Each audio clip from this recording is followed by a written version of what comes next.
So you want to hear Ray, huh? Do you guys know the story about Ray? You gotta hear the story. These guys, nobody knows the story about Ray here? But you still like the song? No, unfortunately not. So, okay, I'm a bartender. Not anymore, because I'm doing this ministry thing now, but I bartend for 7 years at this pretty nice restaurant in Naples, Maine. And, you know, it's like, what do you do other than this? It's like, what? Bartending's not enough? But everybody asks that. So I'm a musician. Oh, what kind of music? Christian rock. Oh. So it goes on like that. So people know I'm a Christian. The girl that I wrote Holy Roller for is a hairdresser down the road, right in this little community of Naples. I'm not from Naples, but so there's a little lamp shining there, and there's a lamp shining at the bar. I mean, I didn't talk about Christ unless somebody said, you know, what do you do? I'm like, yeah, I'm a Christian rock artist, whatever. Oh, wow, something in my eye.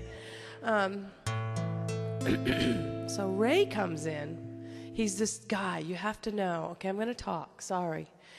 And he's got a motorcycle, and it's got the old ape hangers, okay? And he's got these glasses because he has something wrong with his eyes. I don't know, but they're filtered like shades, but they're red. And so he wears these glasses all the time. And his hair is sort of like, he's 60s. He's out of the 60s, this guy, right?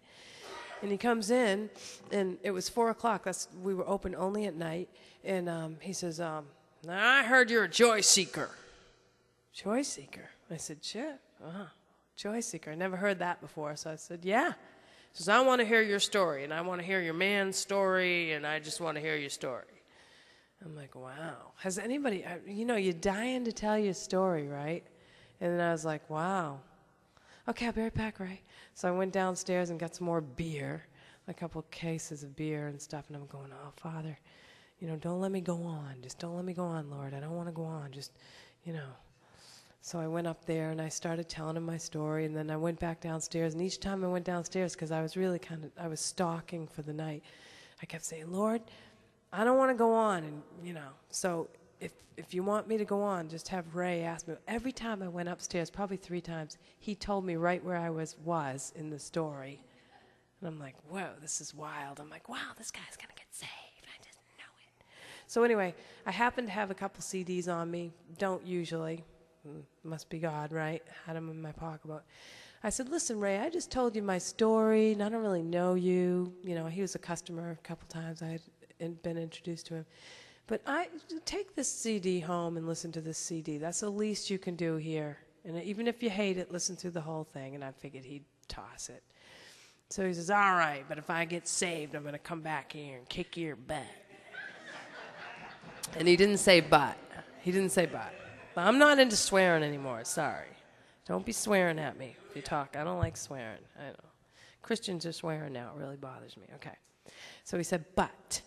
B-U-T-T. Or T, whatever. So, anyway, so I'm like, whatever, blah, blah, blah. I went home, told my husband, whatever. So then, after that, he comes in, and you can't tell when this guy's drunk.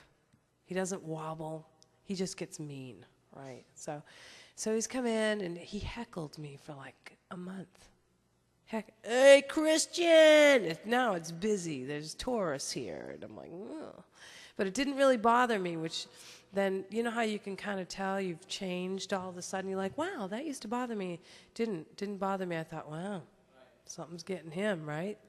So, and he was really putting me down. I'm not saying he was being nice. He was putting me down, making fun of me and stuff. I'd be like, praise the Lord, Ray.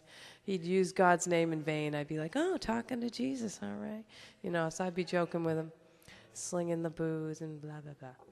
So then, I don't know, about a month later, you know, have you ever been in a bar? And I know some of you must have been in a bar. There's a fruit tray, okay? It's a fruit tray on the bar. It's where the bartenders get the limes to put in the gin and tonics, okay?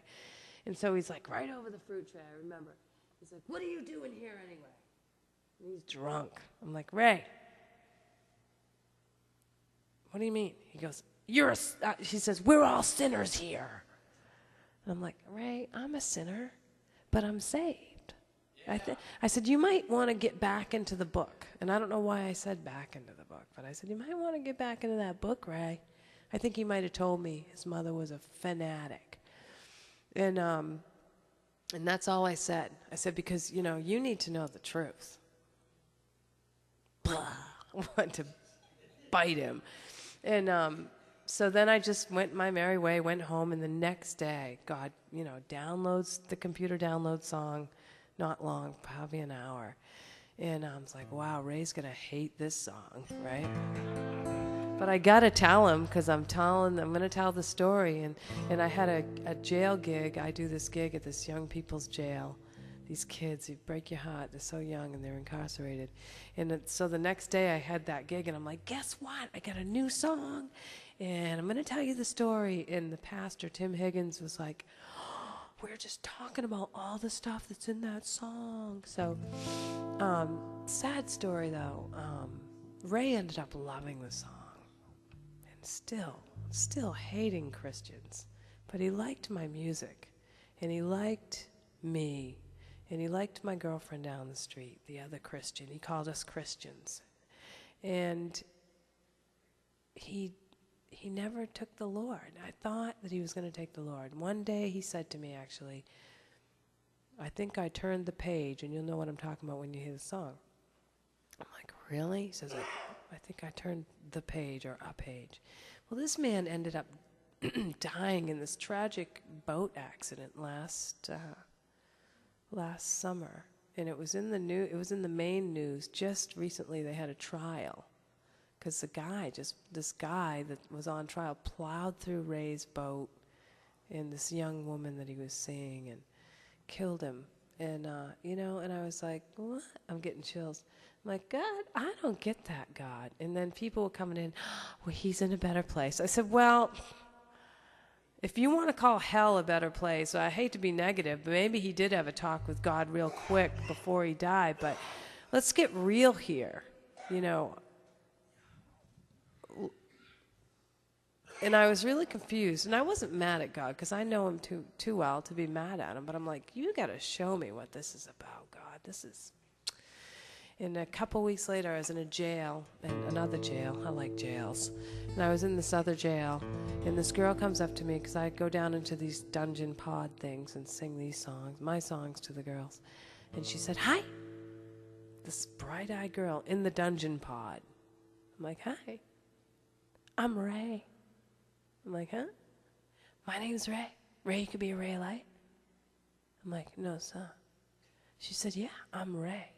And that's my story. Just a sinner in a sinner's